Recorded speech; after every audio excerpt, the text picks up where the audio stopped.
Donc bonjour à tous, je m'appelle Étienne Carré, je suis doctorant en dernière année entre l'ELEM à l'ONERA et le GEMAC à l'Université de Versailles. Mes travaux ont été dirigés par Annick Loiseau du LEM et Julien Barjon du GEMAC. Et j'ai également été encadré par Étienne Gaufresse du LP2N de Bordeaux et Ingrid Stenger du GEMAC.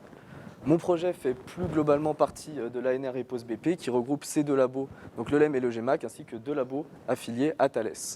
Et je vais vous parler aujourd'hui de la luminescence infrarouge à base de phosphore noir.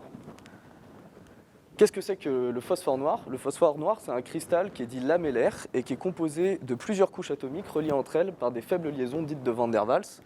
Et moi, j'aime bien assimiler ça à une ramette de papier où finalement, chaque feuille de papier serait une couche atomique et la ramette de papier serait le cristal.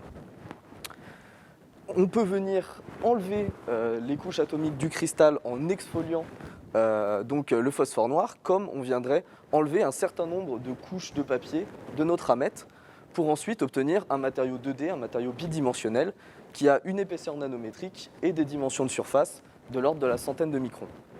Si on reprend notre analogie de la ramette de papier, il faudrait s'imaginer seulement quelques couches de papier qui feraient la surface d'un terrain de foot à peu près. Donc le phosphore noir il fait partie de la grande famille des matériaux 2D qui a débuté avec la première découverte du graphène en 2004, qui est un simple plan de carbone et qui a la particularité d'avoir une bande de conduction qui touche la bande de valence, donc de ne pas avoir de bande interdite. Ça permet de bonnes applications au niveau électronique, au niveau conduction de chaleur. En fait, ça le rapproche beaucoup des propriétés de certains métaux, mais ça ne lui donne pas forcément de bonnes propriétés optiques. Après, dans les années 2010, on découvre de nouveaux matériaux qui peuvent se réduire à l'échelle de nanomatériaux, comme le nitrure de bore, qui est bien connu à l'ONERA, qui est un isolant à grand gap, et des matériaux semi-conducteurs, comme les dichalcogénures de métaux de transition, comme le MOS2, qui, eux, sont plus intéressants dans la gamme qu'on veut étudier, le visible infrarouge, mais par contre qui ont une bande interdite indirecte. Donc ça veut dire que la bande de conduction et la bande de valence ne sont pas l'une en face de l'autre. Dans ce contexte-là, on commence à se dire que ça serait intéressant de combiner les propriétés, et donc la communauté scientifique s'attache à commencer à empiler les nanostructures les unes sur les autres, et on appellera ça des hétérostructures par la suite. Et c'est dans ce contexte-là qu'on découvre le phosphore noir nanométrique, en 2015, la première exfoliation du phosphore noir, qui lui a une bande interdite directe, qui est dans la gamme qui nous intéresse, infrarouge visible. Donc c'est mieux que le graphène parce que c'est plus grand, c'est mieux que le HBN parce que c'est plus petit, et en plus, c'est l'un en face de l'autre, donc c'est intéressant. Ce qui est vraiment pas mal avec le phosphore noir, c'est que sa bande interdite, donc ses propriétés optiques, vont varier en fonction de son épaisseur. Et elles vont passer du moyen infrarouge pour les couches très épaisses vers le visible pour les couches les plus fines. Et ce qui est très intéressant aussi, c'est que la bande interdite va rester directe, quelle que soit l'épaisseur du phosphore noir. Et ça lui permet d'avoir de bonnes propriétés d'absorption et d'émission de lumière. Et c'est grâce à ça qu'on voit ces dernières années des propriétés optiques qui émergent avec le phosphore noir, notamment dans le domaine de l'optique avec des détecteurs infrarouges, des cellules photovoltaïques, mais également dans le domaine du stockage d'énergie, dans les piézos et dans l'électrolyse de l'eau. Le mais, parce qu'il y a un mais, sinon on ne ferait pas de thèse, c'est le fait que le phosphore noir se dégrade à l'air en présence de lumière, d'oxygène et d'eau, et pour former des oxydes de phosphore. Et donc ça nécessite de le manipuler en boîte à gants, donc par exemple ici au LEM, dans une boîte à gants sous argon. Le deuxième talon d'Achille qu'on a, c'est que la majorité des couches émettent dans le moyen infrarouge. Et ça, c'est une gamme de fréquences qui est plus compliquée à étudier que le visible, en luminescence notamment, parce qu'on a des détecteurs moins sensibles, on a la radiation du corps noir de la pièce, de l'expérimentateur, et l'absorption de certains gaz de l'air, comme les gaz à effet de serre. Les objectifs de ma thèse dans ce contexte-là, c'était d'abord d'élaborer des structures de phosphore noir, les protéger de la dégradation, les caractériser structurellement, mais ici on va plutôt parler du second point, c'était de comprendre la luminescence du phosphore noir, d'abord du cristal, puis aller vers les couches nanométriques. Et on va étudier la luminescence avec de la photoluminescence.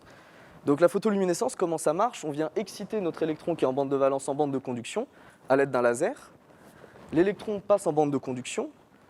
Ensuite, l'électron et le trou se désexcitent en bord de bande, et on parle ici de paire électron-trou standard. Mais en optique, nous, on préfère parler d'exciton. Exciton qui est une quasi-particule parce qu'on considère que l'électron et le trou se ressentent.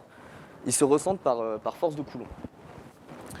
L'exciton se désexcite, l'électron retombe en bande de valence en émettant un photon qui est le signal de photoluminescence du matériau. Pour capter ce signal de photoluminescence, on a monté des dispositifs de photoluminescence à Versailles qui reprennent un peu ce que j'ai dit. Donc on excite notre phosphore noir à l'aide d'un laser vert qui est placé à très basse température, 2 Kelvin ou 4 Kelvin suivant les cryostats. Et un montage est adapté à l'étude du cristal de phosphore noir alors que l'autre est adapté à l'étude des couches fines mais reprennent à peu près le même dispositif. Grâce à ça, ça nous permet de montrer le premier spectre de luminescence du cristal de phosphore noir à très basse température, qui est ici en rouge. Et on peut le modéliser à l'aide de 4 gaussiennes, de 4 composantes qu'on va appeler Z, Y, I0X et X. La première chose qu'on a faite à ce stade-là, c'est de le comparer avec les données de la littérature qu'on avait, et notamment les données d'absorption à 2 Kelvin du cristal de phosphore noir, qui ont été publiées dans les années 80, et qui montrent un pic ici, un pic excitonique à 0,275 eV. Et on sait que pour un semi-conducteur à bande interdite directe, l'émission de lumière et l'absorption excitonique se font à la même énergie. Et ça, c'est intéressant parce que ça permet de discriminer 2 parties de notre signal de luminescence. Une partie à la même énergie composée de I0X et X, qu'on va considérer comme des pics excitoniques, donc des pics intrinsèques au matériau. Et à plus basse énergie, Z et Y, des pics qui vont être considérés comme étant relatifs aux défauts au sens large du terme. Nous, ce qui va nous intéresser par la suite, c'est d'essayer de comprendre la nature un peu plus précise des pics I0X et X, donc les pics intrinsèques au matériau. Et ça, on va faire ça en photoluminescence en fonction de la température. Pourquoi on se place à 2 Kelvin? C'est parce que lorsqu'on se place à 2 Kelvin, l'électron, quand il redescend en bande de valence, il émet quasiment à coup sûr un photon. Par contre, dès lors qu'on va chauffer, on va activer des processus non radiatifs qui vont permettre à l'électron de redescendre en bande de valence sans forcément émettre un signal de photoluminescence. Et ça veut dire que plus on va chauffer, plus notre luminescence va décroître. Donc ici, on va suivre l'intensité du pic I0X, donc le grand pic à haute énergie, en fonction de la température. Donc on chauffe, on voit que le signal s'écroule, et plus particulièrement, le pic I0X s'écroule plus rapidement que le reste du signal de photoluminescence. Et donc là, ici, on a reproduit l'intensité d'I0X en fonction de la température. Et cette décroissance, on peut la modéliser avec un modèle qui s'appelle Gurioli, un modèle de Gurioli, mais qui ressemble à un modèle d'Arrhenius qu'on peut retrouver en chimie, avec une énergie d'activation. Cette énergie d'activation, c'est l'énergie qui est caractéristique du processus de luminescence d'I0X, et elle peut se comprendre comme étant l'énergie qui est concurrente à l'énergie thermique qu'on apporte au système KBT. Et cette énergie d'activation, on la trouve à 1,7 millieV. À ce stade-là, on se dit, I0X, c'est un pic excitonique. Qu'est-ce qui est le plus simple? Ça serait que ça soit un exciton libre, donc une paire d'électrons-trous qui est reliée entre elles par une force de liaison, mais qui se balade naturellement dans notre matériau. Donc avec Lorenzo Sponza, qui est chercheur au CNRS-OLEM, on modélise ceci, et on trouve une énergie de liaison de la paire électron-trou dans le matériau de 9,1 millieV. Ce qui n'est pas du tout en accord avec notre énergie d'activation. Donc ça veut dire que ce n'est pas cette énergie-là qu'on brise. Donc ce n'est pas un exciton libre. Si ce n'est pas un exciton libre, on se dit que c'est un exciton lié. Donc cette fois-ci, un exciton qui ne peut pas se balader naturellement dans le matériau, mais qui est bloqué par une impureté neutre I0. Et là, c'est intéressant parce qu'on a des données de la littérature, sans rentrer dans les détails, qui nous montrent que l'énergie de localisation de l'exciton sur une impureté dans le phosphore noir est de 1,8 millieV. Et là, ça matche super bien avec notre énergie d'activation de 1,7 millieV. Donc à ce stade-là, on se dit I0X, c'est donc la signature spectroscopique d'un exciton lié dans le cristal de phosphore noir. Et donc si je conclue et si je reprends notre structure de bande, on zoome dessus. Ici, on a l'électron et le trou pris de façon indépendante, et ils ne se ressentent pas. On parle alors de bande interdite électronique ou de bande interdite à particules indépendantes.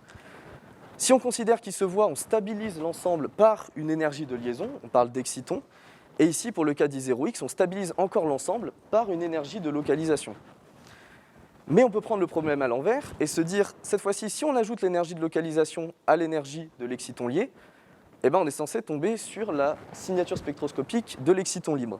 Et c'est en pratique ce qu'on observe. Si on ajoute ces 1,8 millieV à l'énergie de l'exciton lié, on tombe sur ce petit épaulement X, qui est la signature spectroscopique de l'exciton libre dans le cristal de phosphore noir. Mais on peut remonter un cran plus loin et se dire que cette fois-ci, on peut ajouter l'énergie de liaison calculée avec Lorenzo Sponza à l'énergie de l'exciton libre pour tomber sur le gap à particules indépendantes, qui est une donnée fondamentale des semi-conducteurs, qu'on donne à 0,287 eV pour le cristal de phosphore noir à 2 Kelvin. Et c'est un peu la conclusion forte du papier qu'on a pu publier en début d'année. Donc maintenant qu'on a bien compris la luminescence du cristal de phosphore noir, on va s'intéresser à la luminescence des couches fines. Donc pour réduire notre cristal de phosphore noir à l'échelle de couches fines, donc on retrouve notre cristal qui a un empilement de couches atomiques. On vient enlever un certain nombre de couches par exfoliation mécanique. Donc historiquement, c'était avec du scotch qu'on faisait ça. Nous, maintenant, on fait ça avec des polymères adhérents.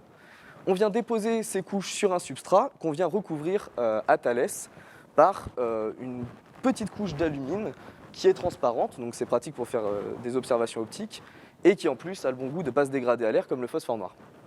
Et ça nous permet d'obtenir ce genre d'objet en microscopie optique qui est un bout de phosphore noir de plusieurs centaines de microns de côté et de 400 nanomètres d'épais. Donc c'est assez épais et on s'est dit, on va essayer de comparer ça au cristal et voir si ça change beaucoup. Donc là, on a notre signal de luminescence du cristal et on regarde la luminescence de cet objet et on n'obtient pas vraiment la même chose. Ce qui nous rassure, c'est qu'on est à la même énergie, donc ça c'est plutôt rassurant, mais on perd la structure fine de la luminescence du cristal de phosphore noir.